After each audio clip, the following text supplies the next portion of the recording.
Here we have a black to move and win puzzle. So let's get started. First, we're going to count the material. It looks equal. 5 pawns, knight for bishop. It's equal material. What is white's threat here?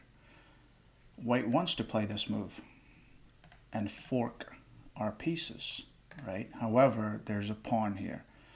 So we need to make this pawn move somehow, right? The pawn's also defending this pawn. Or white needs to make this pawn move. So what if white gives this check? King moves up, and white somehow distracts this pawn with a move like this. So for example, let's say I waste a move with black, like this. Of course, this bishop is hanging, but let's pretend to not see that for a second, and let's move ahead with our threat. Queen to a8 check. King h7. Now white still cannot do this because there's a pawn here. So rook takes pawn check, takes, and white picks up the queen. If king takes rook, queen check, and this is checkmate.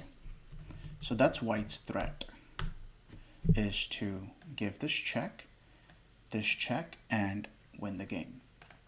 What does black do? Black, let's start with what checks can we give? There's 2 checks that black can give. One is bishop to g1 check.